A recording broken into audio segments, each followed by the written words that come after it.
नमस्कार।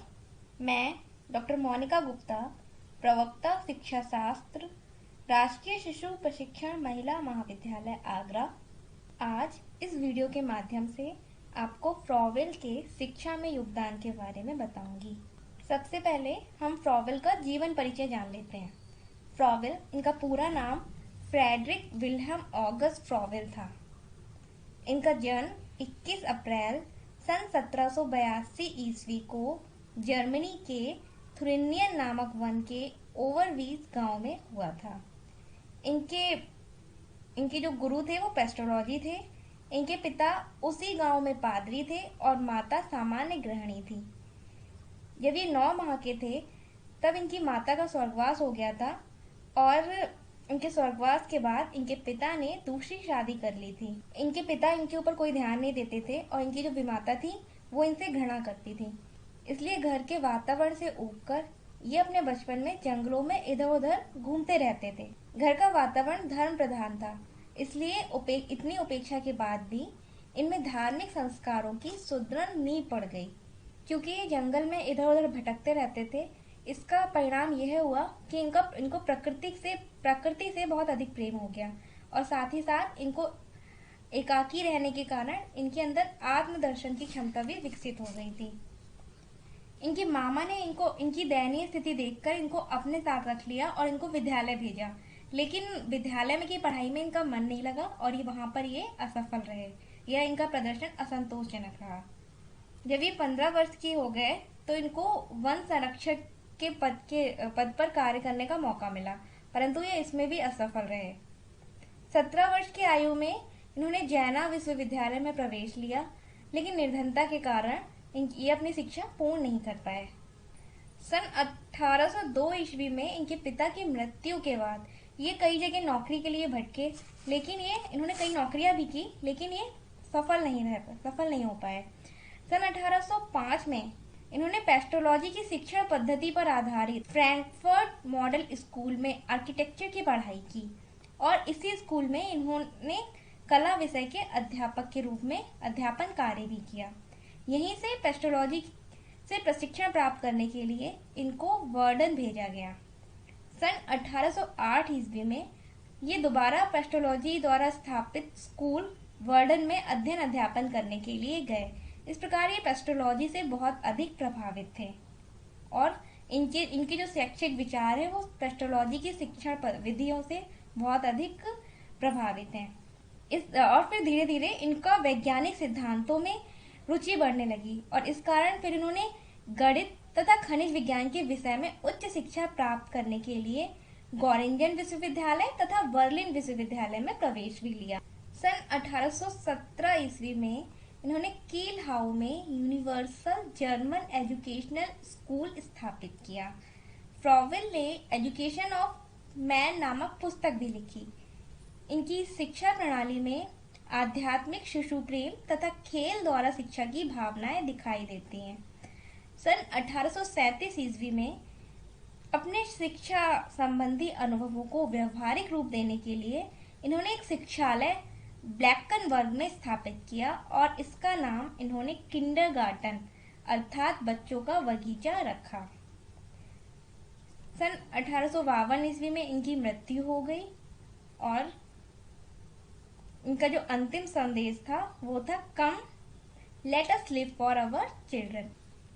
इस तरह से इन्होंने ब्लैकनबर्ग नामक गांव में प्रथम किंडरगार्टन स्कूल की स्थापना की और इसके उपरांत फ्रॉवेल जीवन पर्यंत किंडरगार्टन के आंदोलन को आगे बढ़ाने में लगे रहे और इसी का परिणाम है कि आज लगभग सभी देशों की शिक्षा प्रणाली में प्री प्राइमरी एजुकेशन में फ्रॉवेल की किंडरगार्टन शिक्षा पद्धति के स्वरूप या उनके गुण दिखाई देते हैं। फ्रॉवेल का शैक्षिक दर्शन।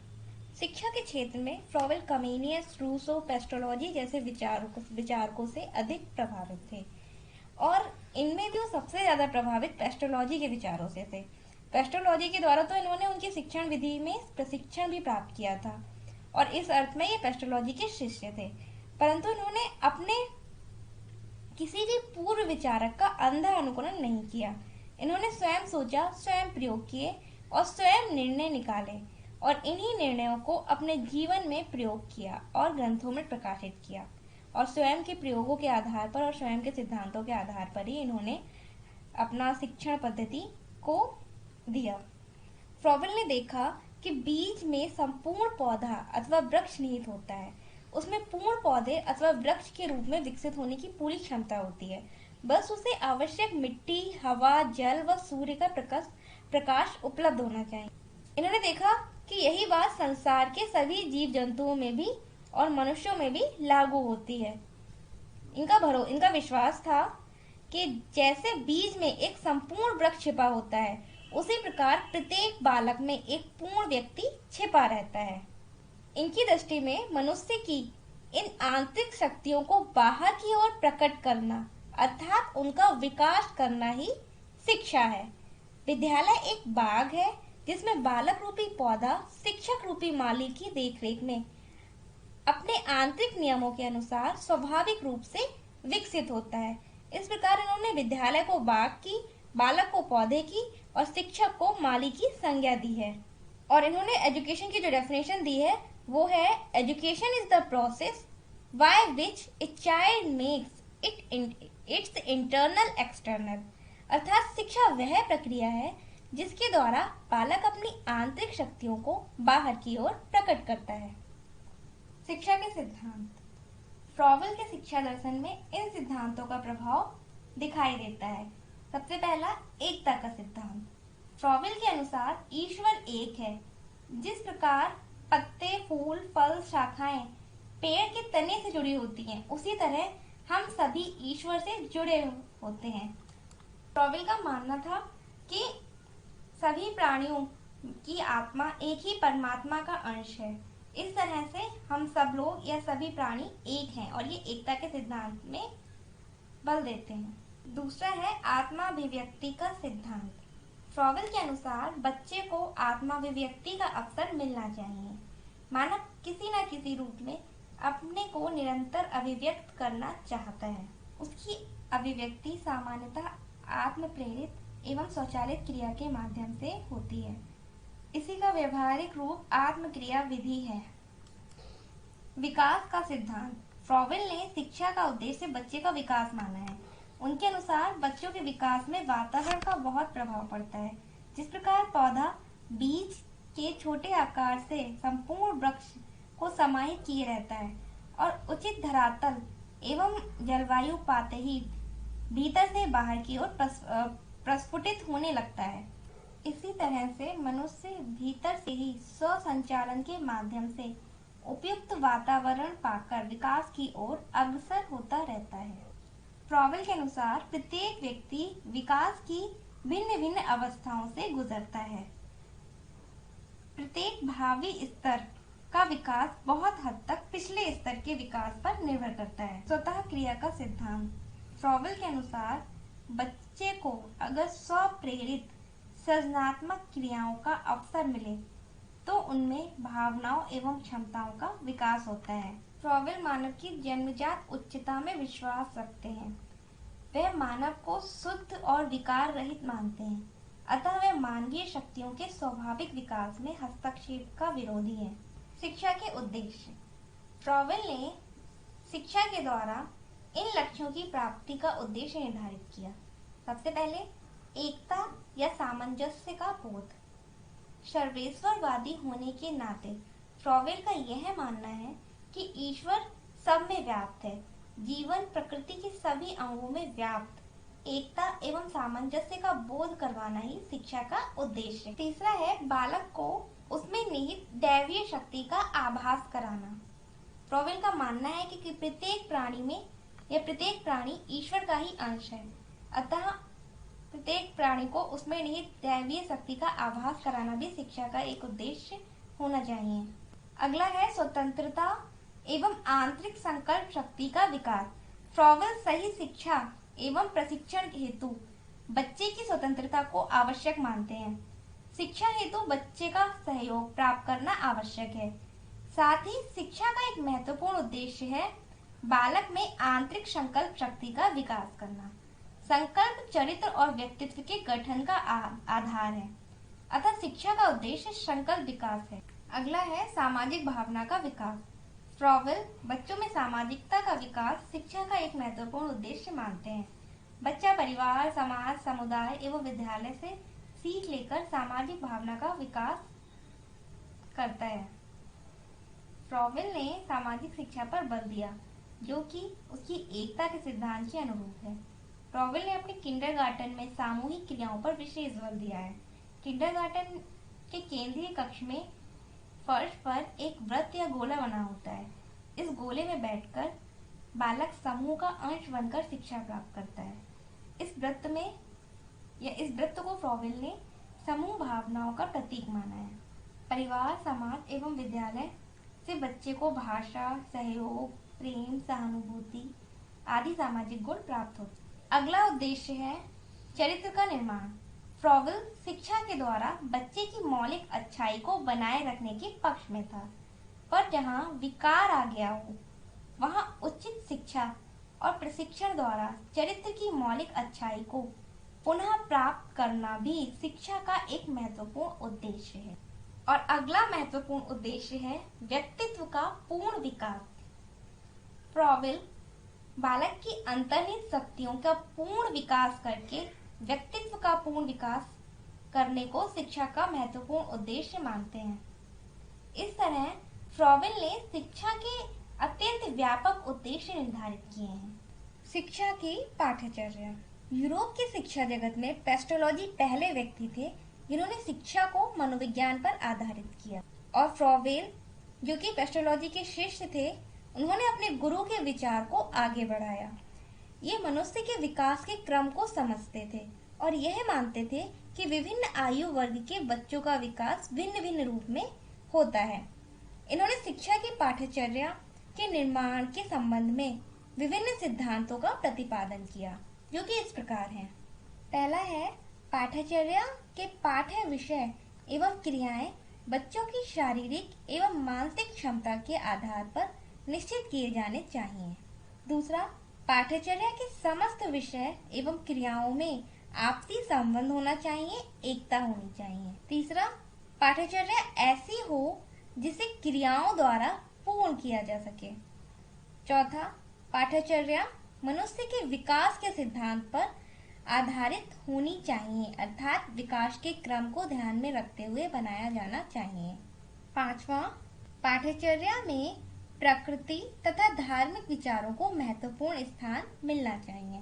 फ्रॉवेल के अनुसार मनुष्य की प्रारंभिक अवस्था बचपन अवस्था यानी कि चाइल्डहुड है। यह खेल की अवस्था है। इस स्तर पर बच्चों को स्वतंत्र रूप से विकास के अवसर प्रदान करने चाहिए। इन्होंने विशेष रूप से 4 से 8 वर्ष तक के बच्चों की शिक्षा पर अपने विचार व्यक्त किए हैं और उन्हीं के लिए पाठ्यचर्या प्रस्तुत की है। इनके अनुसार 4 से 8 वर्ष तक के आयु के बच्चों के लिए जो पाठ्यक्रम होना चाहिए उसमें इन विषयों को समाहित किया जाना चाहिए: खेलकूद एवं व्यायाम, भाषा ज्ञान, कला एवं संगीत, प्रकृति निरीक्षण, इतिहास एवं भूगोल, विज्ञान एवं गणित और धार्मिक शिक्षण विधि। फ्रॉवेल ने इन शिक्षण विधियों के प्रयोग पर जोर दिया। खेल विधि। फ्रॉवेल प्रथम शिक्षा शास्त्री हैं जिन्होंने शिक्षा में खेल के महत्व को समझते हुए उसका उपयोग किया। उनके अनुसार खेल बालक की स्वाभाविक क्रिया है और इसमें उन्हें आत्म अभिव्यक्ति के अवसर मिलते हैं। फ्रॉवेल के अनुसार खेल के द्वारा ही शिशु सर्वप्रथम संसार में अपने मौलिक रूप को प्रस्तुत करता है। फिर है आत्मक्रिया विधि। फ्रॉवेल आत्मक्रिया विधि या स्वयं करके सीखने की विधि को शिक्षा में महत्वपूर्ण मानते हैं। इसमें बालक स्वयं क्रिया करता है और सीखता है। इसके लिए इन्होंने अपनी किंडरगार्टन पद्धति में अनेक प्रकार के उपहारों का विकास किया, जिनमें गोलाकार, आयताकार, बेलनाकार, घनाकार, वर्गाकार तथा त्रिभुजाकार आकृति के लकड़ी के, लोहे के एवं ऊन से बनी हुई वस्तुएं मुख्य रूप से हैं। तीसरा है स्वतंत्र एवं निरंतर सीखने की विधि। फ्रॉवेल सीखने के लिए स्वतंत्रता एवं निरंतरता को आवश्यक मानते हैं। उनके अनुसार बच्चों को स्वयं सीखने के लिए प्रेरित करना चाहिए तथा इनकी स्वतंत्रता में बाधा उत्पन्न नहीं करनी चाहिए। नेक्स्ट है वस्तुओं से सीखने की विधि। फ्रॉवेल की यह विधि मनोवैज्ञानिक सिद्धांतों पर आधारित है। उनके अनुसार बच्चे अमूर्त संपत्तियों की तुलना में मूर्त एवं ठोस वस्तुओं से कम ही समय में प्रभावशाली ढंग से सीखते हैं। वर्तमान समय में श्रव्य दृश्य सामग्रियों का शिक्षण अधिगम प्रक्रिया में उपयोग किया जाता है। फ्रॉवेल ने इनके स्थान पर उपहारों का प्रयोग किया था। नेक्स्ट है सामूहिक क्रिया विधि। छात्रों में सामूहिक क्रिया विधि द्वारा सामूहिक क्रियाओं को उन्नत करके उनके शिक्षा की परिस्थितियों का निर्माण किया जाता है। इसके फलस्वरूप सामूहिक रूप से छात्र आसानी से सीख लेते हैं। शिक्षक। फ्रॉवेल की शिक्षा पद्धति में बालक शिक्षा का केंद्र है, लेकिन उसमें शिक्षक का उत्तरदायित्व भी कम नहीं है। फ्रॉवेल के अनुसार विद्यालय रूपी बाग में शिक्षक रूपी माली शिक्षार्थी रूपी पेड़ पौधों के उचित विकास के लिए उत्तरदायी है। इन्होंने शिक्षक की तुलना माली से की है, जो बाग में पौधों के विकास में मदद करता है या पौधों के विकास के लिए उत्तरदायी होता है। शिक्षक को एक निर्देशक, मित्र एवं पथ प्रदर्शक होना चाहिए। उन्हें बच्चों को अपने स्वाभाविक विकास के लिए वातावरण देना चाहिए और उनके स्वाभाविक विकास में सहायक होना चाहिए। उन्हें बालक के कार्यों में हस्तक्षेप न करके केवल उनका निरीक्षण करना चाहिए। फ्रॉवेल की दृष्टि से शिशु शिक्षिकाओं को बहुत संवेदनशील और मातृतुल्य व्यवहार करने वाली होने चाहिए। इसीलिए इस स्तर पर केवल महिलाओं की नियुक्ति करने के ये पक्ष में थे। इनका तर्क था कि महिलाएं पुरुषों की अपेक्षा अधिक संवेदनशील होती हैं और शिशुओं की समस्याओं को अपेक्षाकृत अधिक समझती हैं। इनका मानना है कि शिक्षिकाओं को गीत, खेल, चित्र और वस्तुओं आदि का उचित दिशा में संचालन करना चाहिए। शिक्षार्थी। फ्रॉवेल ने शिक्षार्थी की तुलना बाग के पौधों से की है और उनका मानना है कि जिस तरह पौधे की सभी विशेषताएं उसके बीज में विद्यमान होती हैं, उसी तरह जो शिक्षार्थी होते हैं उनमें उनकी सभी विशेषताएं अंतर्निहित होती हैं। फ्रॉवेल इस तथ्य से परिचित थे कि कोई भी प्राणी अपनी अंतर्निहित क्षमताओं या योग्यताओं के अनुसार ही विकास करता है। इसलिए ये शिक्षार्थी को शिक्षा का केंद्र मानते हैं। इनके अनुसार शिशुओं को अपने विकास के लिए स्वतंत्र अवसर देने चाहिए और शिशु शिक्षा की संपूर्ण योजना उनकी नैसर्गिक योग्यताओं, रुचियों और आवश्यकताओं के आधार पर बनानी चाहिए। विद्यालय। इन्होंने विद्यालय को बाग की संज्ञा दी है, जहाँ शिशु का विकास एक पौधे की भांति होता है। इनके अनुसार विद्यालय का स्वरूप ऐसा होना चाहिए जहाँ शुद्ध वायु एवं प्रकाश उपलब्ध हो, वातावरण बाग की तरह सुंदर व आकर्षक हो, जहाँ शिक्षिकाएं माली की तरह शिशु रूपी पौधे के विकास के लिए उनकी उचित देखभाल करें। फ्रॉवेल के शिक्षा संबंधी विचारों और सिद्धांतों का व्यवहारिक रूप हमें उनके किंडरगार्टन शिक्षा पद्धति में स्पष्ट दिखाई देता है। किंडरगार्टन का अपना एक स्वरूप होता है। इनके भवन, फर्नीचर, खेल के मैदान, खेल सामग्री व उपहार आदि सब कुछ बच्चों की रुचियों को ध्यान में रखकर बनाए व चुने जाते हैं।